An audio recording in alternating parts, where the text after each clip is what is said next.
చక్కటి సార్ అలా వచ్చేది యాడపడి మమ్మీ ఏడారు సార్. ప్రార్థన చేసుకుంటాము. ప్రేమగల తండ్రి, కరుణా సంపూర్ణ దేవ, నీకు కృతజ్ఞతాస్తుతులు చెల్లిస్తా ఉన్నా. ఈ సమయంలో ప్రభువా, స్తుతికి ఘనతకు పాత్రుడు అని మిమ్మల్ని స్తుతించి ఆరాధించేటువంటి బాధ్యత మాకందరికీ అనుగ్రహించాలని ఇస్తున్నా. అలాగే ప్రభువా, మేము దాన్ని వాక్యానుసారంగా పరీక్షించుకొని వాక్యంలో ప్రభువా మరి ప్రార్థన పూర్వకంగా యోగ్యంగా పనులు చేయడానికి అనుగ్రహించండి. మరి దైవవాక్యం వాక్యానుసారం ప్రవర్తించడం మాకు సహాయం చేయవలసిన మనం చేస్తూ మీకు కృతజ్ఞత స్తుతులు చేస్తూ ప్రభా మీకు మమ్మల్ని అప్పచెప్పుకుంటూ యేసు నామమున ప్రార్థించున్నాము తండ్రి. కొద్దిగా మనం త్వరగా ముగించుకోవాలి. ఎందుకంటే మధ్యాహ్నం ఆయనకైనా పోలే పంపుకుంటా మాట్లాడు. కొరింథీ రాసిన మొదటి పత్రిక 10వ అధ్యాయం. కొరింథీ రాసిన మొదటి పత్రిక 10వ అధ్యాయము 16-17 వచనాలు చదువుకుంటా. బైబిల్ వెనక నుంచి 152వ పేజీ. బైబిల్ వెనక నుంచి 152వ పేజీ. మొదటి కొరింథీ రాసిన పత్రిక 10వ అధ్యాయం 16-17. మొదటి కొరింథీ రాసిన పత్రిక 10వ అధ్యాయము. బైబిలే అయిపో సడేసుకోమా లేదా గమ్మ కూర్చో. మొదటి కొరింథీ రాసిన పత్రిక 10వ అధ్యాయము 16-17 వచ్చిన మనందరూ కలిసి చదువుతున్నారు.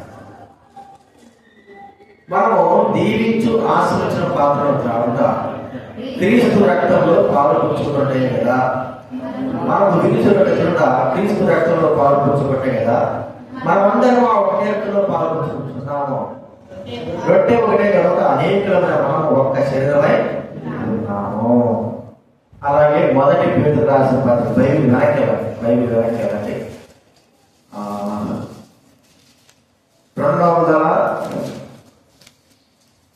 215వ పేజీ 214 పేజీ.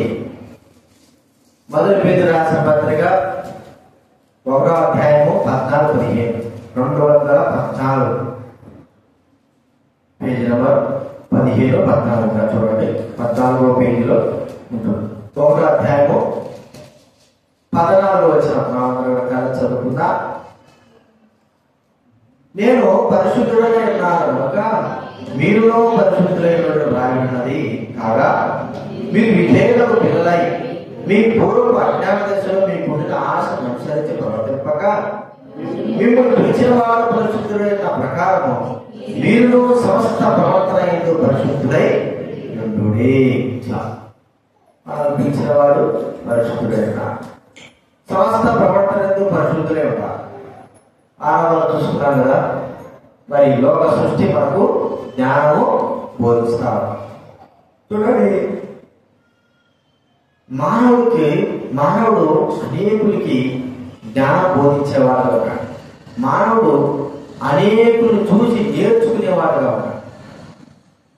అయితే ఈ యొక్క పక్షులు కావచ్చు, జంతువులు కావచ్చు, మరి చెట్లు కావచ్చు, వీటిని చూసి మనం నేర్చుకునేటట్టుగా దేవుడు వాటిని సృష్టించాడు. లోకంలో ఉన్న వాటిని చూసి మానవుడు నేర్చుకోవాలి. వాస్తవానికి మానవుడు చూసే సమస్తము నేర్చుకోవాలి. అయితే వాటిని చూసి మనం నేర్చుకోవాల్సిన పరిస్థితి.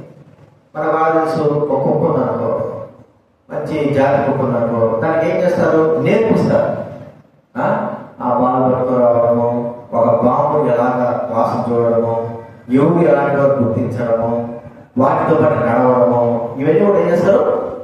పోలీస్ ట్రైనింగ్ వాళ్ళు ఏం చేస్తారంటే ఇంట్లో ఉన్న వాళ్ళు కూడా నేర్పిస్తారు. ఒక పెట్టుకుందనుకో, లేకపోతే ఒక చివరనుకో, దానికి మాట్లాడేది నేర్పిస్తారు కదా. అన్నిటికీ ఆయా విధులుగా మానవుడు నేర్పిస్తున్నాడు. అయితే సృష్టిని చూసి మానవుడు నేర్చుకునేటట్టుగా దేవుడు సృష్టిని, దాంట్లో సమస్తాన్ని దేవుడు సృష్టించాడు. అయితే చూడండి, ఒకవేళ మానవుడు చూసి ఈ లోక సృష్టి నేర్చుకోలేకపోయినా పర్వాలేదు, ఏమి ప్రాబ్లం లేదు, నేర్చుకోలేకపోయినా పర్వాలేదు. కానీ మానవుడు లోకంలో సృజింపబడినటువంటి సృష్టిని చూసి మాత్రం ఖచ్చితంగా నేర్చుకొని తీరాల్సిందే. దేవుడు పెట్టాడు లోకంలో ఉన్న వాటిని చూసి మానవుడు నేర్చుకోవాలి. నేర్చుకోలేకపోతే ఆత్మ సంబంధంగా కానీ శరీర సంబంధంగా కానీ మనము ఎదుగుదల చేయలేము, నశించి నాశన స్థితిలో మనము వెళ్ళేవారుగా ఉంటాం. కాబట్టి దేవుడు ఆకాశాన్ని చెప్తున్నాడు, భూమికి చెప్తున్న వాళ్ళు మరి మహాకాశములు చూసి జ్ఞానము బుద్ధి మరి అవి మనకి నేర్పించేటట్లుగా ఉన్నాయి. లోకంలో ఉన్న జంతువులు కూడా అలాగే ఉన్నాయి. వాటిని చూసి మనం నేర్చుకోవాల్సిన వారంగా ఉంటున్నాం. నిజంగానే వాటిని చూసి నేర్చుకోవడంలో తప్పేం లేదు, కానీ అవి నేర్చుకోవడం ద్వారా మనం కూడా ఇతరులకి నేర్పించిన వారంగా మనం ఉంటాం. ఒకవేళ మనుషులు చూసి మనం నేర్చుకునే పరిస్థితి రాకపోయి ఉండొచ్చు, ఎందుకంటే మనుషుల యొక్క ఆ బలహీనత మనకు గుర్తుండొచ్చు. అయితే జంతువులను చూసి మనం నేర్చుకోవచ్చు, పక్షులను చూసి నేర్చుకోవచ్చు, సృష్టి చూసి నేర్చుకోవచ్చు, చెట్లను చూసి నేర్చుకోవచ్చు. ఒక్కొక్కరి చూసి మనం సంపూర్ణంగా నేర్చుకోవచ్చు. ఒక భక్తుడు అంటాడు, ఒక వ్యక్తి ఎన్ని సంవత్సరాలు విశ్వాసం అయినప్పటికీ కూడా జీవితాంతం దేవుని సన్నిధిలో నేర్చుకుంటూనే ఉండాలి. మాకైతే కొంతమంది నేర్చుకుంటాము, తర్వాత మనం బోధించడానికి ఇష్టపడతాం. కొంత నేర్చుకుంటాం, మాకైతే తెలిసేటువంటి ఒక పని మీద ఏదైనా నేర్చుకుంటాం, దాన్ని మనం ఇతరులు నేర్పిస్తాం అంతవరకు. కానీ జీవితాంతం నేర్చుకునేటువంటి మార్గము దైవ గ్రంథము. ఇక్కడ మనం నేర్చుకోవాల్సినటువంటి ఒక ఉన్నాయి, వాటిని చూసి మనం నేర్చుకోవాలి. చూద్దాం ఒక మాట. సామెతల గ్రంథం 6వ అధ్యాయం, బైబిల్ మధ్యలో వచ్చింది అని. సామెతల గ్రంథం 6వ అధ్యాయం బైబిల్ మధ్యలో నుంచి 534 పేజీ. సామెతల గ్రంథం 6వ అధ్యాయం 534 లేదా 35, బైబిల్ మధ్యలో నుంచి 534 35 535 6వ వచనం, 6వ అధ్యాయము 6వ వచనం నుంచి నేను చదువుతానండి. సామెతల గ్రంథం 6వ అధ్యాయం 6వ వచనం, 535వ పేజీ.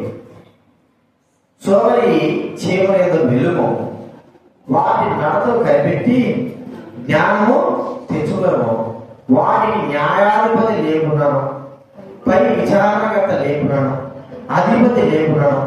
అవి వేసవి కాలం ముందు ఆహారం సిద్ధపరచుకోను, కోత కాలం ముందు ధాన్యము కూర్చుకోను. ఇక దేవుడు మరి సొలొమోను భక్తుల ద్వారా మానవుడు చెబుతున్నాడు. ఓ సోమరి అంటే మనుషుల గురించి, సోమరి వ్యక్తుల గురించి చెప్తున్న మాట. చీమల యొక్క వెళ్ళు, వాడి నడతలు కనిపెట్టి జ్ఞానము. చీమలు మనకి ఏం నేర్పిస్తారట? అసలు చీమలు మన చేతితో నలిపేస్తారు కదా, చీమల చేతితో నలిపేస్తారు. చంపబడేవి మనం నలిపేస్తే నలిచిపోయేవి, చనిపోయేవి మనకేం నేర్పుతాయంటే నేర్పుతాయి. వాటి యొక్క స్థితిగతుల గురించి సొలొమోను భక్తుడు చూశాడు. అవి మానవునికి వాటి యొక్క నడత, వాటి యొక్క జీవితము మనుషులు నేర్చుకునేటట్లుగా ఉన్నాయి. కాబట్టి చెవులతో వెళ్ళు, చెవులు చూడు, వాటిని చూసి నేర్చుకో అనేటువంటి మానవుడు చూసుకుంటున్నాడు. ఇప్పుడు మరి చెవుల గురించి ఎన్నో రకాల చెవులు ఉన్నాయి కదా, ఎర్ర చెవులు ఉన్నాయి, నల్ల చెవులు ఉన్నాయి, చిన్నటి మనకి చక్కెర గింజలు పెట్టి చిన్న చెవులు ఉంటాయి, లావు ఉంటాయి కదా, లావు చెవులు ఉంటాయి, అడుగులు వెలిగి ఉంటాయి. చెవులు వెళ్ళేసి అడుగులు వెలిగినటువంటి వాళ్ళు చెవులు చంపుకొని వాటిని చంపుకొని తింటారు. చెవులు తింటారు. అంటే ఆ యొక్క మంచి రుచి దేనికి పనికొస్తాయంటే కంటి చూపుకి బాగా పనికొస్తాడు. చెవుల యొక్క ఆహారం దేనికి పనికొస్తాయి? కంటి చూపుకి. అందుకే అడుగులు ఏం చేస్తారంటే పొట్ట దగ్గరికి వెళ్ళి మంట పెట్టి అన్నింటి బయటికి తప్పించి వాటి మంట తప్పించి అన్ని ఏరుకొని వాటి చెవుల చాలు కూడా తీసుకుంటారు. అంటే చెవులు మరి వాటిని తింటారు. వాటి యొక్క ప్రభావం ఎలా ఉంటుందంటే చీమల గురించి ధ్యానించి వాటిని పరిశోధించే పరిశోధకులు ఒక చీమల యొక్క రాజ్యం, ఎర్ర చెవులో నల్ల చెవులు, ఆ రాజ్యము ఒక దేశం నుండి లోపల, వాటి పుట్టలన్నీ లోపల ఉంటాయి, లోపల అవి విస్తరించుంటాయి. ఒక దేశం నుంచి ఒక చివరి రాజ్యం మరో దేశాన్ని కూడా విస్తరించినటువంటి గిన్నీస్ బుక్ రికార్డించినటువంటి స్థాయి. అంటే అంతగా ఈ దేశం మొదలుపెట్టుకుంటే అవి రాజ్యాలు జయించుకుంటా పిల్లలు పెట్టుకుంటా ఆ రాజ్యం ద్వారం అంటే ఆ గుహలలో వెళ్ళినట్టుగానే అవి కిందనే వేరే దేశాలు కూడా వెళ్ళినటువంటి ఆ చరిత్ర. మరి వాటి గురించి నేర్చుకోవాలని దేవుడు అంటున్నాడు. నేర్చుకో వెళ్ళు, వాటిని చూసి నేర్చుకో. ఏం నేర్చుకోవాలా వాటి గురించి చాలా సంగతులు మరి వాటి గురించి మనము తెలుసుకోగలం. మనం చూస్తే చూడండి, ఇక్కడ మనం చూస్తే అవి క్రమమైనటువంటి స్థితి కలిగిన కదా. మన చెవులు చూస్తే ఎక్కడ పడితే అక్కడ ఉంటాయా? ఎక్కడ పడితే ఉంటాయా? వాటి యొక్క క్రమం ఏంటి చెప్పండి. ఒక దాకా చక్కగా ఒకటింటా ఒకటి మనం చూస్తున్నాం. క్రమం, అవి క్రమం తప్ప ఒక ఆహారం వెళ్తున్నాయి. ఆహారము సంపాదించుకునే దాంట్లో కూడా వెళ్ళి తీసుకొచ్చే దాంట్లో కూడా వరుసగా వస్తాయి. పోయేది ఒకరైతే వచ్చేది ఒకరైతే.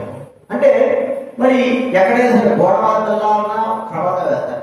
ఎక్కడికి వెళ్ళాలన్నా ఒకటింటే ఒకటి చక్కగా క్రమంగా దారి తప్పుకోవడం చక్కగా వెళ్తా ఉంటాయి. ఇవి క్రమం కలిగినవిగా చూస్తున్నాం. క్రమం చూడండి, మానవుడికి దైవుడైన వారికి క్రమం అవసరం. అక్రమం అనేది మనకు ఉండవు. బైబిల్లో ఉంది క్రమముగా నడుచుకోవడం. ఏమిటి క్రమంగా అంటే చక్కగా సరైన విధానంలో మానవుడు నడుచుకోవాలా, అక్రమంగా కాదు. ఒక క్రమం అనేది ఉంది, ఒక పద్ధతి. క్రమం అంటే ఏంటంటే పద్ధతి. ఈ పద్ధతి ప్రకారంగా మన జీవితాన్ని నడవాలి. పద్ధతి లేకపోతే ఇష్టం జరిగితే ఇప్పుడు చూడండి, స్కూల్ ఉందనుకోండి, స్కూల్కి ఒక పద్ధతి ఉంది. ఏ పద్ధతి? ఉదయాన్న 9:30కో 10 గంటల మరి స్కూల్కు రావాలి. దానికి ఒక పద్ధతి. పిల్లలు వచ్చిన పిల్లలతో కూడా యూనిఫామ్ ధరించుకొని రావాలి, ఒక పద్ధతి. వచ్చిన వాళ్ళు కూడా లోపల ఎక్కడ కూర్చోవాలా? ఎక్కడ కూర్చుంటారు? ఎక్కడ మనం పెళ్లి ప్రాంతాలకు పోతే చూస్తారా, అటు ఇటు కూర్చుంటారా? క్రమంగా. ఎట్లా క్రమంగా? ఆడపిల్లలు ఒకవైపు, మగపిల్లలు ఒకవైపు. అది కూర్చోవడం ఎలా కూర్చుంటారు? బెంచీలు ముగ్గురు వరుసగా, ఒక వరుసకి ముగ్గురు కూర్చుంటారు. క్రమం. ఇంకా ఈ క్రమంలో మనం చూస్తే సార్ చెప్పినట్టు కూడా బిట్టా ఉండాలి. ఇష్టం వచ్చినట్టుగా ఆ సార్ ఎక్కడ రాసుకోవడం కదా, ఏదో చేసుకోవడం కాదు. సార్ చెప్పినట్టు కూడా క్రమంగా రాసుకోవాలి. సార్ మరి బెల్లు క్రమంగా కొట్టినప్పుడు వెళ్ళాలి. క్రమము అనేది మనం చూస్తున్నాం. ఒక భౌతిక సంబంధంగా స్కూల్లో ఎంత క్రమం పాటిస్తామో, లేకపోతే బయట మనము ముగ్గురు దగ్గర ఎంత క్రమం పాటిస్తాం. పోలీసుల దగ్గర చూడండి, వాళ్ళకు ఒక క్రమం. మిలిటరీ వాళ్ళు చూడండి, వాళ్ళకు ఒక క్రమం కదా. ప్రతి దానికి కూడా క్రమము, పద్ధతి మనం. మన దైవికంగా మనకే క్రమము. ఒక చీమలు కూడా కదండి, ఇక్కడ చీమలు కూడా క్రమం అనేది మనం చూస్తున్నాం. మరి మనకే క్రమము, మనకు దైవికమైన క్రమం మనకు ఖచ్చితంగా అవసరం. లోకంలో మనం ఎలాగైనా జీవిస్తూ ఉండొచ్చేమో కానీ దేవుడి సన్నిధిలో ఇక్కడ ఉన్నారట. దేవుడి సన్నిధిలో అగా గుడురా ఇక్కడ దేవుడి సన్నిధి ఏముంది? బైబిల్ ఇచ్చి పట్టుకో చెప్తాను. నీకు బైబిల్ ఇస్తాం, బైబిల్ కింద పెట్టి బైబిల్ పడి. దేవుడి సన్నిధిలో ఏముంటా చెప్పండి? క్రమం అనేది. అక్రమముగా నడుచుకోవడము అంటే మనము మన ఇష్ట అక్రమంగా నడుచుకోవడం ఒకటే మాట. అంటే మనము మన ఇష్ట ప్రకారం నడుచుకోవడమే అక్రమం. దేవుడి ఇష్ట ప్రకారం నడుచుకోవడం అనేది క్రమము, మన ఇష్ట ప్రకారం నడుచుకోవడం అనేది అక్రమం. చూడండి, మత్తయి సువార్త మాటది 25వ అధ్యాయం చదువు 25వ అధ్యాయం.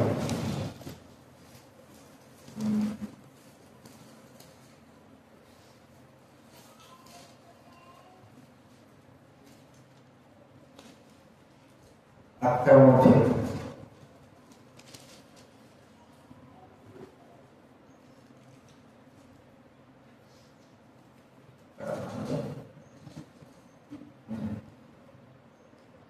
క్షమించాలి. 7వ అధ్యాయం మత్తయి సువార్త 7వ అధ్యాయం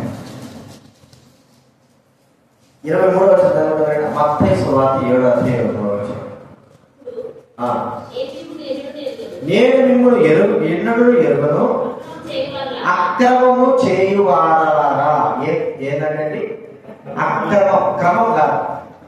అక్రమం అంటే ఒకటే మాట ఏంటంటే మన ఇష్ట ప్రకారం నడుచుకోవడమే అక్రమం. దైవికంగా దైవ సన్నిధిలో దైవ క్రమం అనేది ఒకటి. ఆ క్రమాన్ని తప్పించి మన ఇష్ట ప్రకారం నడుచుకోవడమే అక్రమం. దానికి మనం గుర్తించుకోవాలి. ఏ విధంగా చేయాలైనా సరే అక్రమంగా నడుస్తున్నాడండి వాడు, ఒక పద్ధతిగా నడవడం లేదు, వాడి ఇష్టానుసారం నడుస్తున్నాడని మనం మాట్లాడతాం. మన జీవితంలో అక్రమం అనేది పనిచేయదు. మన ఇష్ట ప్రకారంగా మనము నడవడం పనిచేయదు. దైవికమైన బిడ్డల విషయమే మనం ఆలోచిస్తే మన బాప్తిజం తీసుకుని మనము అక్రమంగా దేవుడికి వ్యతిరేకంగా లేదా దేవుడి మాటలకు నీ ఇష్ట ప్రకారంగా నడుచుకోవడము. ఒక మాట ఇలా ఉందనుకోండి, దానికి మన ఇష్ట ప్రకారం నడుచుకోవడం. ఇలాగ చేయాలని దేవుడు చెప్తే అలా కాకుండా మన ఇష్ట ప్రకారం నడుచుకోవడం అనేది అక్రమం. ఈ అక్రమం నుంచి మనము జాగ్రత్తగా చూడండి. చీమలు ఉన్నాయి. చీమలు వాటి గురించి మనం నేర్చుకోవాల్సిన కారణం మొదటిది ఏంటంటే క్రమము. అవన్నీ వరుసగా వెళ్తాయి. ప్రతిదీ కూడా వాటి ఇష్టానుసారంగా పోవడానికి స్వేచ్ఛ అనేది ఉంది. అటపోవచ్చు, ఇటపోవచ్చు, ఎక్కడికక్కడ అటపోవచ్చు. కానీ అవి ఒక క్రమం కలిగి ఉన్నాయి. ఒకవేళ వాటి రాజ్యంలో క్రమంగా వెళ్ళాలి, మన ఇష్ట ప్రకారం వెళ్ళకూడదు, వరుసల ప్రకారంగానే వెళ్ళాలి అని అది రాజ్యం సృష్టించుకున్నాయి కదా. అదే ప్రకారంగా వాటి సంతతి, వాటి పిల్లలు అవి అన్ని కూడా ఎలా వెళ్తుందో చెప్పండి, క్రమంగానే వెళ్తుంది. అక్రమం అనేది లేదు. ఈ దినాల్లో ప్రతి ఒక్కరూ కూడా చూడండి, మనకు క్రమం నేర్పించాల్సిన పరిస్థితి ఏర్పడుతుంది. క్రమం అది కూడా ఎక్కడ, మన దైవ సన్నిధిలో దేవుని మధ్య. ముస్లింలకి వాళ్ళు నేర్పించాలి ఆ క్రమం. మనం నేర్పించాల్సిన అవసరం లేదు. వాళ్ళ మసీదులో కూర్చున్నారు, ఎలా కూర్చుంటారు? ఒక ఆపంగా, ఒక నియమంగా, ఒక ఫ్యాన్ కింద కూర్చుంటారా? వాళ్ళకి ఒక క్రమం ఉంది, ఒక పద్ధతి ఉంది. నువ్వు ఎదుటి వస్తే ఆ వరుస క్రమంలో నువ్వు ఏది అలా కూర్చోవాలి. వరుస క్రమంలో నేను ఆడ కూర్చుంటాను, నేను అక్కడ కూర్చుంటాను, నేను ముందే కూర్చుంటాను, ఇది కాదు. మనకు వరుస క్రమంలో ఉన్నప్పుడు వరుస క్రమం అనుసరించి కూర్చోవాలి. ఇది ఒక క్రమం. దైవ సన్నిధిలో మనం దేవుడి సన్నిధికి సరైన సమయంలో రావాలనేది ఒక క్రమం. స్కూల్లో వాళ్ళు ఏం చెప్పుకున్నారు, స్కూల్లో టీచర్స్ ఏం చెప్తారు, అందరికీ ఒకటే. రెడ్డి కొడుకని లేదు, బ్రాహ్మణ కొడుకని లేదు, లేకపోతే పెద్దోడు కొడుకని లేదు, లేకపోతే సీఎం కొడుకని లేదు, ఎవ్వరు లేదు. అందరికి స్కూల్లో ఏం క్రమం చెప్పండి, సమయానికి 8 గంటలకు సమయం అంటే వాడు లేచి నీకు పోయిన సమయం కాదు. స్కూల్కి ఒక సమయము ఉంది, 9, 9:30, 10 ఏదో ఒక సమయం. ఆ సమయంలో మనం ఏం కావాలా, ఆ సమయంలో ముందే వెళ్ళాలా. ఏదో కొన్ని కారణాలు బట్టి ఒకసారి మనం లేట్గా వెళ్ళొచ్చాము కానీ స్కూల్ పిల్లలు, కానీ ఆ సమయానికి ముందే మనం అక్కడ చేరి ఉండాలా. అది ఒక క్రమం. ఇంకో క్రమం ఏమిటి, అందరూ కూడా ఒకే విధానంలో బట్టలు కదా, యూనిఫామ్ అందరూ అదే వేసుకోవాలి.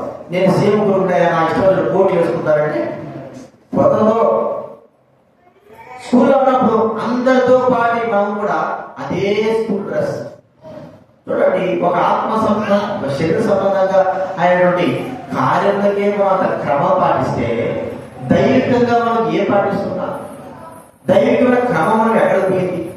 మనకు జ్ఞానం లేకనా, తెలివి లేకనా, దేవుడు కూడా కాకనా, లేకపోతే మనం పిచ్చోళ్ళమా, ఎరువులమా, చెప్పిన మాట ఏమన్నా వినకోకుండా ఉంటే షోటోలమా, అర్థమైంది? లేకపోతే టైం చూడలేనటువంటి వారు ఎవరో నడిపిస్తే వెళ్ళేటువంటి గుడ్డి వాళ్ళమా? చెప్పండి. మనం అంతా కూడా చక్కగా బాగా ఉన్నటువంటి పరిపూర్ణటువంటి మనుషులమే. గ్రహింపు లేక ఇష్ట ప్రకారముగా మనము ప్రవర్తించిన అక్రమమే మన జీవితానికి నష్టం కలగజేస్తాం. మనము దేవుడి ఎదుట లెక్క చెప్పాలి. ప్రతి ఒక్కరు కూడా సరైన సమయానికి రాకుండా ఉన్న వ్యక్తి టీచర్కి ఎలాగైతే లెక్క చెప్పాలి. మరి అప్పచెప్పబడినటువంటి హోంవర్క్ చేయకపోతే టీచర్కి ఎలాగైతే లెక్క చెప్పాలి. యూనిఫామ్ తీసుకురాకపోతే దానికి సమాజానికి చెప్పుకోవడానికి టీచర్ ఎలాగైతే లెక్క చెప్పాలో, ఆత్మ సంబంధంగా ప్రధాన విషయమై మనం దేవుడి ఏం చెప్పాలి, లెక్కను చెప్పిందిరా. అది ఒకసారి మనం గుర్తించుకోవాలి. ప్రియమైన వాళ్ళ టీచర్ అయినా సరే, లోకంలో ఉన్నటువంటి అధికారులైనా సరే జాగ్రత్త తెలిసి దయ తెలిసి అయ్యో లే సరేలే పోనీ అంటారేమో, కానీ దేవుడు ఒకసారి రెండుసార్లు చూస్తాడు. మన అక్రమమైన విషయంలో మనం గుర్తిస్తే మనం ఆగి నడుచుకుంటే దేవుడు తగిన సమయంలో ఆయన మనకు క్రమం నేర్పించేవాడు. ఏ విధానం నేర్పిస్తాడో తెలియదు, ఎలా నేర్పిస్తాడో తెలియదు, ఎలాగైనా మనల్ని సరైన విధానంలో పెడతాడో తెలియదు. మనం ఒకసారి గుర్తించుకోవాలి. చీమలు మనకు నేర్పుతున్నాయి, మనం క్రమంగా ఉన్నామా? అక్రమంగా మన అక్రమంగా అంటే ఒకటే మాట, మన ఇష్ట ప్రకారంగా జీవించడమే అక్రమం.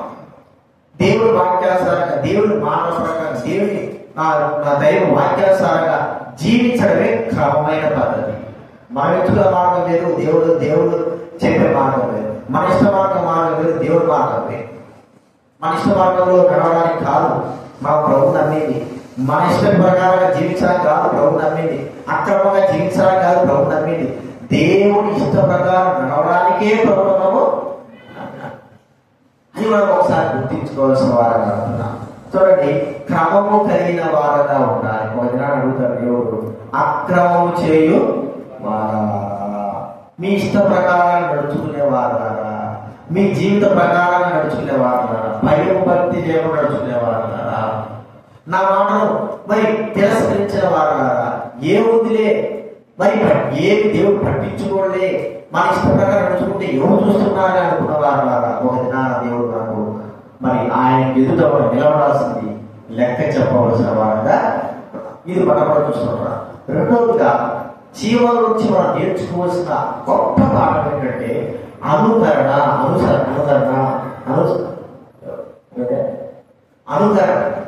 అనుసరించడం. ఏమిటి అనుసరించడం? ఒకటి వెళ్ళిందంటే చీమ, దాని వెంట ఏమవుతుంటే ఒకటి కదా. ముందు ఏదైతే వెళ్తుందో దాని వెంట ఏం వస్తుందండి, అనుసరించే పోతాడు. ఎంతవరకు పోతాయి? ముందుది ఎంత దూరం వెళ్తుందో, దారి చూపించిందో ఎంత దూరం వెళ్తుందో అంత దూరము కూడా గొర్రెలు మనం చూస్తే గొర్రెలు కూడా ఏం చేస్తారు చెప్పండి, ముందు వెళ్ళేటట్టు గొర్రెలు కూడా, గొర్రెలు కానీ గొర్రెల కాపలు కానీ ఒక్కొక్కటి కూడా ఏం చేస్తాయి, అనుసరిస్తూ అనుకరణ.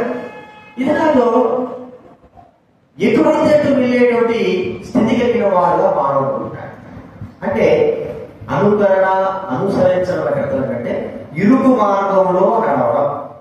ఇరుకు మార్గంలో వెళ్ళేటువంటి వారు అటువంటి ఇటువంటి వెళ్ళడానికి వీలు.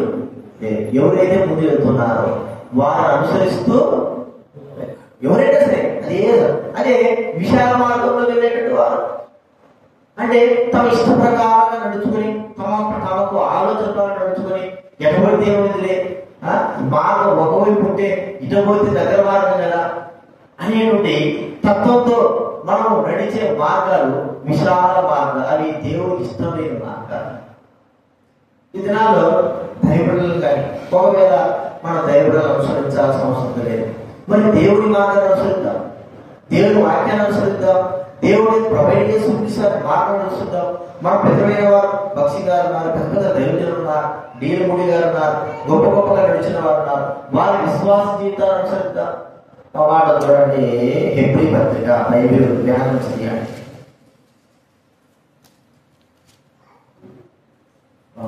209 బైబిల్ ధ్యానం నుంచి 209 బైబిల్ తీసుకున్నా ఇంకా ఒక టైం ఉంది. అందుకే దాన్ని అక్కడ ఎడగ పెడితే దాని నుంచి తీసుకుంటారు, దాన్ని తీసేసి ఎడగ పెడతారు. 13వ అధ్యాయం 7వ చదవండి. హెబ్రీ పత్రిక 13వ అధ్యాయం 7వ చదవండి. బైబిల్ నుంచి 209 మీకు దేవుని వాక్యం బోధించి మీ పైని నాయకులుగా ఉన్నవారిని జ్ఞాపకం చేసుకుని వారి ప్రవర్తన ఫలమును తలచుకోవచ్చు, వారి విశ్వాసమును మన పిల్లలైన వారు గుర్తిస్తే ఇక్కడేమన్నాడు, మీపై నాయకులుగా ఉన్నవారు వారి ప్రవర్తనలను ఆచరించుకొని వారి విశ్వాసాన్ని శ్రద్ధగా నడుచు. చూడండి, మనకు పెద్దవాడైనటువంటి అబ్రహాము గురించి మారుతుంది. రోమాపతి 4వ అధ్యాయం, రోమాపతి 4వ అధ్యాయము 12వ వచ్చింది. రోమిల్ బైబిల్ వెనక నుంచి 136 4 పెడతాము. రోమపత్రిక 4వ అధ్యాయం 12. సున్నతి గల వారికి తండ్రి అగుటకు కాక అబ్రహాము సున్నతి పొందక మునుపు అడుగుచాలను బట్టి నడుచుకుని వారి తండ్రి అగుటకు అతడు ఆ గుర్తు విశ్వాసము బట్టి తన అడుగుచాలను బట్టి నడుచుకునే వారికి అబ్రహాము ఎలా ఉన్నాడు? తన జీవితాన్ని ఒక మాదిరికరముగా, అంటే నన్ను అనుసరించండి అన్నట్లుగా అతని యొక్క జీవితము ఉంది. మరి అపోస్తలుడైన పౌలు అంటున్నాడు 11వ నేను క్రీస్తును పోలి నడుచుకుంటున్న ప్రకారము మీరు నన్ను పోలి నడుచుకోండి. ప్రభువు యేసు క్రీస్తు వారు రాయడం మాట, ఆయన తన అడుగుజాడల్లో నడుచుకోవాలని మనకందరికీ తన జీవితాన్ని మాదిరిగా ఉంచిపోయాడు. ఈ దినాల్లో అనుసరణ అనుకరణ అనేది తగ్గిపోయింది. మన ఇష్ట ప్రకారం నడుచుకోవడం అలవాటైపోయింది కాబట్టి, మన చిత్తానుసారం నడుచుకోవడం అలవాటైపోయింది కాబట్టి, ఎటువంటి అటు వెళ్ళడం అలవాటైంది కాబట్టి, దైవబిడ్డల యొక్క విశ్వాసాన్ని చూచి అనుసరించలేకపోవడం, లేకపోతే దైవ గ్రంథంలో రాయబడిన వారి యొక్క విశ్వాసాన్ని అవలంబించకపోవడం ఎంతో తోచుకుంటున్నారు. చీమలు మనకు జరుగుతుంటున్నాయి. ముందు వెళ్ళేది ఏ చీమైనా సరే, నడిచేటువంటి వ్యక్తి ఒకవేళ మనం అనుకోవచ్చు, ఇతరుల గురించి మేము ఏం నేర్చుకోవాలండి, ఎవరి గురించి మేము నేర్చుకోండి, మన గురించి నేర్చుకునేటట్లుగా మనం ప్రవర్తిద్దాం. ఇతరుల గురించి మనం నేర్చుకోవాల్సిన అవసరం లేదు, మన గురించి ఇతరులు నేర్చుకునేటట్లుగా మన జీవితాలు ఉంచుదాం. చూడండి, మనకు ఇతరుల గురించి చూసుకుంటే వాళ్ళు నేర్చుకోవాలనుకుంటే ఎన్నో లోపాలు కనబడుతున్నాయి. మనము ప్రభు యొక్క వాక్యం అనుసరించి మనం ఇతరుడికి నేర్పించే విధంగా మా మార్గం సరళమైనదిగా ఉండేటట్టు మనం చూసుకోవాలి. అది ప్రాముఖ్యమే. ఇతరుల గురించి వాళ్ళ గురించి నేర్చుకోవాలి అంటారు ప్రాముఖ్యమే. మనుషుల జాతిగా మనుషులుగా ఉన్నాం కాబట్టి అనేక లోపాలు ఉంటాయి. మరి దైవవాక్యంలో రాకపోయిన వాళ్ళు మనకు బాధ్యకరంగా ఉన్నప్పుడు వారిని అనుసరించడానికి ఏమైంది? మనకు వారిని ఆదర్శప్రాయంగా తీసుకోవడానికి ఏమైంది? వారి అడుగుజాడలో నడుచుకోవడానికి మనకి ఏమి? చూడండి, సాధారణుడు మనము దైవికమైనటువంటి సరైన విధానంలో అనుసరించి, దైవ వాక్యాన్ని అనుసరించి, దైవ బిడ్డలను అనుసరించి వెళ్ళకపోవడానికి మన యొక్క తలుపును ఆలోచనను డైవర్ట్ చేసేవాళ్ళని చూస్తుంటున్నాం. ప్రియమైన వారా, మనము దైవికంగా దైవ యొక్క మార్గాన్ని అనుసరించేవాళ్ళగా. పౌలు చూస్తే తిమోతి పౌలు చూసి చుట్టూ వచ్చాడు. పౌలు ప్రభు యేసుక్రీస్తు అడుగుజాడలను చుట్టూ వచ్చాడు. పేతురు యేసుక్రీస్తు అడుగుజాడలను చుట్టూ వచ్చాడు. వారు చూసి ఒకవేళ అందరూ కూడా ఒకవేళ దేవుడికి విరోధంగా ఉన్నప్పటికీ దేవుడు చూసి నడుచుకునే వారు చాలా, దేవుని వాక్యాన్ని చూసి. అలాగని నడవకోకుండా తమ జీవితాన్ని నష్టపరుచుకునే వారు చాలా మంది ఉన్నారు. నడవకోకుండా ఇతరులుగా దైవికంగా చూసి నడవకోకుండా నష్టపరచబడిన వారు. ఇది మనం పరీక్షించుకున్నాం. అనుసరిస్తున్నామా? దైవ వాక్యం ప్రకారంగా దైవపడ విశ్వాస జీవితాన్ని అనుసరించి నడుచుకుంటున్నామా? ఇది రెండవ చూస్తున్నాం. మూడవదిగా చీమల యొక్క అసలైన గుణం చెప్పండి. చీమలు ఎప్పుడు కూడా ఏం చేస్తుంటాయి? శ్రమిస్తూనే ఉంటాయి కదా. శ్రమ సోమరులు కాదు, సోమతనము వాటికి. అందుకే అన్నాడు, సోమరే ముందు వెళ్ళి నువ్వేగా చివరి తింపలు. నువ్వు సోమరిగా అంటే ఏ పని చేయకోకుండా, దేనికి పనికి రాకపోకుండా, కేవలం తినడం గొప్పకుండా, ఇది మానవ జీవితానికి చాలా నష్టాన్ని తీసుకొచ్చేది. అయితే చీమలు మనకు నేర్పేది ఏంటంటే, మేము ఎంత చిన్న వాటినైనప్పటికీ కూడా ఎప్పుడు శ్రమించి పనిచేస్తాం. దేని వరకు శ్రమిస్తారండి? వాస్తవానికి వాటి యొక్క రాణి ఉంటారు కదా, చివరికి ఉంటారు రాణి ఉంటారు. ఆ రాణి ఆజ్ఞ ప్రకారం అంటే శాస్త్రంలో చెప్పే మాట ఆజ్ఞ ప్రకారం నడుస్తాయి. రెండవదిగా ఆ వాటి యొక్క శ్రమ దేనికంటే వాటి పిల్లలకు వాటికి కూడా అవి శ్రమిస్తాయి. వర్షాకాలం వచ్చేంత వరకు కూడా అవి తమ ఆహారాన్ని సిద్ధపరచుకొని మళ్ళీ వర్షాకాలం అంతా అయిపోయేంత వరకు కూడా అవి శ్రమిస్తూనే దేని కొరకు? వాటి కొరకు. మరి మన శ్రమ ఏమిటి చెప్పండి? మనం ఎలాగ శ్రమిస్తున్నా, మనం ఎలాగ కష్టపడుతున్నా, ఎలాగ శ్రమ కలిగిన వారంగా అంటే వాటిని మనము సోమరం కాకుండా దేవుడి పని విషయమే ఎలాంటి యొక్క బాధ్యత కలిగిన వారంగా ఉంటున్నా. ఒక రోజుతో పోయేది కాదు మన సేవ పని యొక్క పరిచయ జీవితం. మనం చచ్చిపోయేంత వరకు కూడా దేవుడి కొరకే, సేవ కొరకే, పరిచయ కొరకే జీవిస్తూనే ఉంటారు. ఏదో ఒక రోజు 2 రోజుతో పోయేది కాదు. లోకంలో మరి వివాహం అయిన తర్వాత నుంచి కూడా ఏం చేస్తారు? భోగాలుగా చాలా కావచ్చు శ్రమిస్తా ఉంటారు. దేని కొరకు? వారు చచ్చిపోయేంత వరకు తమ పిల్లల కొరకు, తమ కొరకు, తమ కుటుంబం కొరకు శ్రమిస్తూనే ఉంటారు. భవిష్యత్తులో ఆలోచించిన వారుగా శ్రమిస్తారు. మరి దైవికంగా మనం ఎలాంటి శ్రమ కలిగి ఉంటున్నాం? దేవుని కొరకైన శ్రమ ఏమిటి? దేవుని కొరకై మనం ఎలాగా శ్రమించి పనిచేస్తున్నాం. ఏదో ఒక రోజుతో చేసిపోయేది కాదు. జీవితాంతము శ్రమిస్తూ జీవితాంతం ఆ పనిని జరిగించేవారట. ఒక మాట చూడండి, మొదటి రాసిన పత్రిక 15వ అధ్యాయం 15:58 చదవడం. మొదటి కొరింథీ 15:58.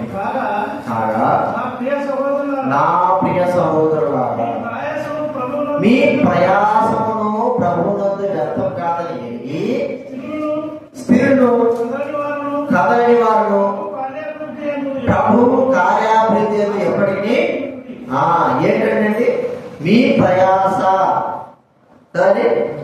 ఏమంటే మీ ప్రయాస ప్రభువునందు దేవుడు కొలిసే ప్రయాస పడాలి.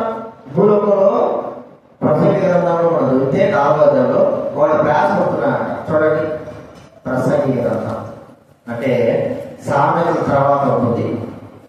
బైబిల్ మధ్యలో నుంచి 558 పేరు. చూడండి, 558 పేరు బైబిల్ మధ్యలో నుంచి 4వ అధ్యాయం 7వ చదవడం. 7 నుంచి 7 చదవండి. నేను ఆలోచింపగా వ్యర్థమైన ఒకటి మరొకటి నాకు కనబడను. ఒంటరిగా ఉన్న ఒకడు కాదు, అతనికి జతగాడు లేడు, కుమారుడు లేడు, సహోదరుడు లేడు. ఆయనను అతడు ఎడతెగగా కష్టపడును. అతని కన్ను ఐశ్వర్యం చేత తృప్తి పొందదు. అతడు సుఖమను ఎదుగుగా ఎవరి నిమిత్తం కష్టపడుచున్నాడని అనుకరుడు ఇలియును వ్యర్థముగా భవిష్యత్తగా కొన్నాడట. వాట కష్టపడుతున్నాడ, ఎడతెగక కష్టపడుతున్నాడు. కొడుకు లేడు, అన్నదమ్ము లేదు, అక్క లేదు, ఎవరు లేదు, కష్టపడుతున్నాడు. కానీ ఎవరి కోసం కష్టపడుతున్నాడు అంటే ఎవరి కోసం అంటే ఎడతెగక ఎవరి కోసం కష్టపడుతున్నాడు అంటే ఏమి కష్టపడుతున్నాడు. కానీ ఎవరి కొరకు? మనకంటూ ఒక గురి. ఎవరి కొరకంటే మనం కష్టపడుతున్నా కుటుంబంగా అడిగితే అయ్యా మా పిల్లలు ఉన్నారండి, మా పిల్లల కొరకు కష్టపడుతున్నా, లేకపోతే మా తల్లిదండ్రులు ఉన్నారండి, వారి కొరకు కష్టపడుతున్నా కదా. పిల్లలు ఎవరితో కష్టపడడం అడిగితే ఈ వీడి కొడుకు వీడు ఎవరితో కష్టపడుతున్నాడు, ఎవరు కొడుకు కాదా? సరే వాడి కొడుకు కానీ వారి కొడుకు కూడా కాదా? ఏదో కష్టపడుతున్నాడు. కానీ మనం ఎవరి కొరకు కష్టపడాలి? మన కష్టం ఎవరి కొరకు? మన శ్రమ ఎవరి కొరకు? దేవుడి కొరకు. ఎవరి కొరకు అంటే మీ ప్రయాసం ప్రభువునందు వ్యర్థం కాదని ఎరిగి దేవుడి కొరకై వారు ఎంత ప్రయాసపడి ప్రభువు సేవ పంచలో ఉంటారు. అదంతా కూడా వ్యర్థం కాదు. మనం చేసే పనిలో మనకు జీతం అనేది ఉంటుంది. అంటే చేసిన పనికి మనకు ఎవరికి కూలింది దొరుకుతారు. మరి లోకంలో దొరికినప్పుడు దేవుడి కొరకే మనం చేసే ప్రయాసంలో దేవుడు ఇవ్వడం కదా, దేవుడు కూడా దేవుడు సహాయపడాలి. దేవుడు దాన్ని మరి అన్ని లెక్కలు చేయడా? మనం ప్రయాసపడిన దానికి అంతటి కూడా ఆయన బహుమానం కూడా ఖచ్చితంగా ఇస్తాడు. అయితే మనం ప్రయాసపడలేకపోతున్నాం. ప్రియమైన వారా, ప్రయాస పడుతున్నాము కానీ లోకంలో మరి దేనికి పనికిరాని దాని వరకు అంటే శాశ్వతము కాని దాని వరకు ప్రయాసపడుతున్నాం. ప్రయాస పడాలి కానీ అదే శాశ్వతమని మనం అనుకోకూడదు. కుటుంబం కొరకు ప్రయాసపడాలి అని ఈ కుటుంబమే శాశ్వతమని మనం అనుకోకూడదు. మరి ప్రయాస పడవలసిన ప్రయాసపడాలి. అది దైవ సేవ, దైవ కార్యాలు. అవి ఎలా ఉంటాయి? శాశ్వతమైనవి.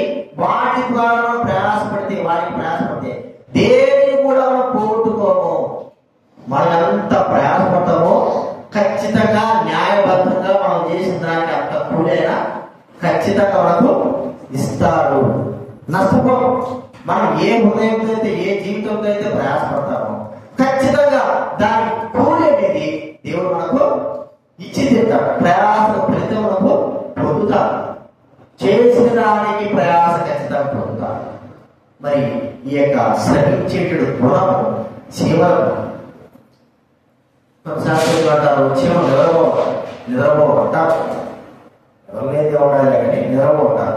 కానీ 24 hours అని పనిచేస్తూనే ఉంటారు. రాత్రులు 2 గంటలు వేరుగా 5 గంటలు ఒకనాయంటే వర్షాలు పోతారంటే ఎక్కడైనా ఆహారం ఉంటే తీసుకుంటూనే ఉంటారు. శ్రమించే వాయి ఎప్పుడు ఖాళీ ఉంటాయంటే నాకు తెలిసి వర్షాకాలం అప్పుడు ఏం చేస్తాయి, వాటి రంధ్రాలలో ఉండి ఆహారం తెచ్చుకున్న ఆహారాన్ని చిన్నగా తింటా అవి శ్రమిస్తా. అంటే ప్రయాసపడి అవి చేసుకున్నాను కూడా ఆ దినాన్ని అవి సంతోషంగా ప్రయాసపడకపోతే ఏమి లేదు. మనం నేర్పించే పాఠం ఏంటంటే ప్రయాసపడాలి. ప్రయాసంగా పని ప్రభు పని కొరకే, ప్రభు సేవ ఏదో ఒకసారి కాదు 2 సార్లు. ఒకవేళ ప్రతిదినము మనకు ప్రయాసం ఉన్నప్పుడు ప్రతిదినము కూడా ప్రయాస పడవలసిన వారిగానే ఉంటున్నాం. మనం ఎంతగా ప్రయాసపడితే మరి ఒక మాట గుర్తిస్తే మనం ఎంత పని చేస్తే మన శరీరానికి అంత ఆరోగ్యం కదా. మనం చెప్పుకుంటాం కదా, మనం ఎంత పని చేస్తే మన శరీరం మనం ఎంత సుఖంగా ఉంటే కష్టంగా రోగాలు అంత అనారోగ్యం, ఎంత సుఖం ఉంటే అంత అనారోగ్యాలు వస్తాయి. సుఖానికి ఎక్కువ అలవాటు శరీరము అనారోగ్యం. శరీరాన్ని కష్టానికి ఎక్కువ అలవాటు చేస్తే శరీరం కూడా ఏం చేస్తుంది? మంచిగానే దేనికి అత్యంతం అలవాటు చేస్తామో ఆ అలవాటు అవుతుంది. సుఖానికి అలవాటు చేసినామా శరీరం అంతా రోగాలతో ఉంటాం. అదే కష్టానికి అలవాటు చేస్తే శరీరం బలంగా ఉంటుంది, ఆరోగ్యకరంగా. అది లోక సంబంధం. మరి దైవికంగా మనం ఎలాగ ప్రయాసపడుతున్నామో ఒక్కసారి మనం గుర్తుంచుకుంటాం. ప్రయాసము దేవుడి పనిలో మనం ఎంతగా ప్రయాసపడితే మరి ఆత్మరక్షణ కావచ్చు, దేవుడి పనిలో మనం చేసే ప్రతి పని కావచ్చు, ప్రయాసపూర్వకంగా ఇష్టపూర్వకంగా మనం ఎప్పుడైతే చేస్తామో దాని ప్రతిఫలాన్ని దేవుడి దగ్గర నుంచి మనం పొందుతాం. మనుషుల ద్వారా దేవుడి దగ్గర నుంచి పొందుతాం. ఇది 3వ మనం చూస్తున్నాం. 4వ మనం చూస్తుంటే వాటిలో గొప్ప గొడవ ఏంటంటే ఐక్యత. ఏం చెప్పండి? ఐక్యత కదా. చివరిలో ఏమిటి? ఒక సామెత చెప్పండి. సామెత బలవంతుడు అదే సామెత కదా. బలవంతుడు నాకేవాడు వెరవిగితే పాము బలమైన పాము ఏం చేసింది? ఒక చీమల చలి ఏం చేసినాక చీమ ఎంత పాము ఎంత చెప్పండి? పాము పెద్ద పాము, చీమ చాలా చిన్న చీమ కదా. చిన్న చీమ అవన్నీ వేసుకొని ఏం చేశాయంట చెప్పండి? ఒక పాముని చంపేసేసాడు. మనం బయటకు పోతే చీమల దగ్గర నిలవలేదు. ఎంత ఎర్ర చీమలు అసలు ఎక్కినాయంటే ఇంకా తప్పుగా బయటకు వచ్చేస్తాం. వాటిని చంపలేము, చేయలేము. వాటికి తప్పుగా బయటకు ఎంత పెద్ద ఎంత బలం 100 కిలో 200 కిలో ఎత్తినట్టు చీమ దగ్గర నిలబడి ఏమవుతాడు? అంతే. అట్లాంటి స్థితి చిన్న చీమల ఏమంటే వాటి ప్రభావాలు అంతే. దాన్ని ఏమిటితో పోలుస్తున్నాడు? బలంతో పోలుస్తున్నాడు. బలంతో అన్ని వచ్చున్నాయి కాబట్టి ఎంత సరే మరి మనిషి చివరి మనకి ఏం చెప్తున్నారంటే ఆత్మ సంబంధంగా ఐక్యత కదా. ఆత్మ సంబంధం విషయం కాదు. చూడండి 133వ కీర్తన, 133వ కీర్తన చూడండి. మొదటి వచనం, సహోదరుడు ఐక్యత కలిగి నివసించుట ఎంత మేలు, ఎంత మనోహరము అని తల మీద పోయబడి అహరోను గడి మీద దారి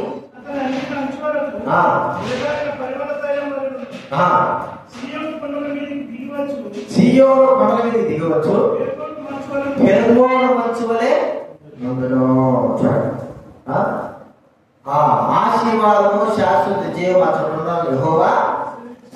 ఆ ఆత్మ సంబంధమైన ఐక్యత ప్రతి పనిలో, ప్రతి కార్యాల్లో మనం ఐక్యత కలిగిన వారంగా, దైవికంగా ఐక్యత కలిగిన వారంగా ఉంటాం. ఈ ఐక్యత మన జీవితాలకు చాలా అవసరం. దైవికమైన ఐక్యత లేకపోతే మనకెంతో నష్టం కదా. అందుకే మనకు దైవ సన్నిధిలో ఐక్యత లేకపోవడం ద్వారా దేవుడు ఏం చేస్తాడంటే అన్నిటిలో చెప్తున్నాడు. బాగా గుర్తించాడు. మనం సంఘంలో బాగా సుఖంగా సౌఖ్యంగా ఉన్నామనుకో, ఐక్యతలో ఒకరికి వస్తారు. చాలా సంఘాలు ఎట్లుంటాయంటే వస్తారు పోతారు, చందా వేస్తారు వెళ్ళిపోతారు. ఎవరింటిగా ఉండేవాళ్ళు కొంతమంది ఉంటారు, ఉన్నవారు ఉండరు. అయితే విశ్వాసమైన వారు పాతవారు ఉంటారు, కానీ ఎటువంటి ప్రయోజనం ఉండదు, వాళ్ళు పట్టించుకోరు.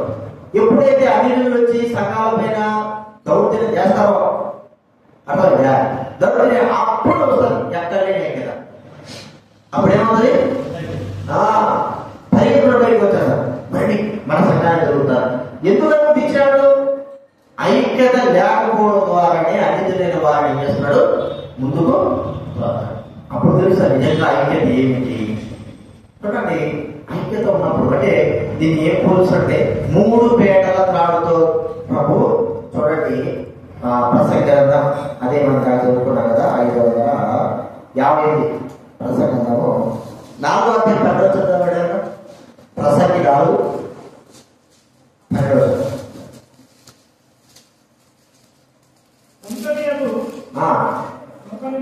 ఒకరి మీద ఒకడు పడినలా నిద్రింపగలరు.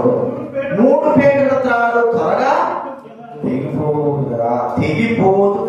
3 పేటల త్రాడు ఏముందంటే, ఒక పేట త్రాడు తెగిపోదు, 2 పేటల త్రాడు కూడా తెగి, 3వ పేట త్రాడు పెట్టే తెగిపోదు. ఇంకా 4 పేటలు అంటే మీరు చూసుకుంటారు.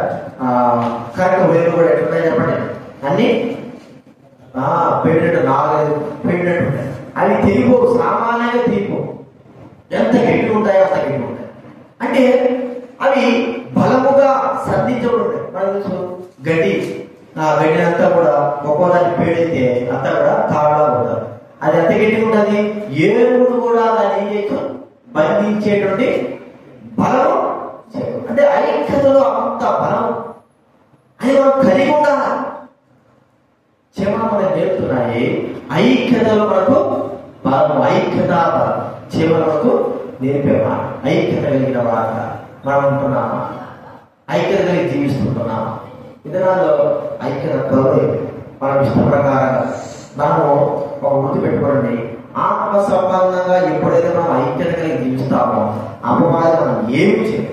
మనం ఎప్పుడైతే మన ఇష్ట ప్రకారంగా జీవించడానికి ఇష్టపడతామో అపవాది ఒక్కొక్క విధానంలో నాశనం చేయడానికి ఇష్టపడుతుంది. ఐక్యత అంటే అందరూ కూడుకొని మరి పని చేయడము, లేదా అందరూ కూడుకొని ప్రార్థన చేయడం, అందరూ కూడుకొని సహవాసాలు ఉండడము, దీన్ని అందరూ ఐక్యత. మన ఇష్ట ప్రకారంగా ఎప్పుడైతే ఇష్టాపకారం జీవిస్తుంటే దాని ఐక్యత.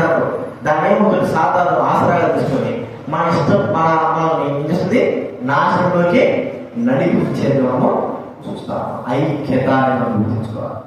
ఇవి జీవన ద్వారా మనం నేర్చుకోవాల్సిన అతి శ్రేష్టమైన భాగం. ఇవి లేకపోతే మన జీవితం అంతా కూడా వ్యర్థమే. గుర్తించుకొని ప్రార్థనను చేసుకుందాం.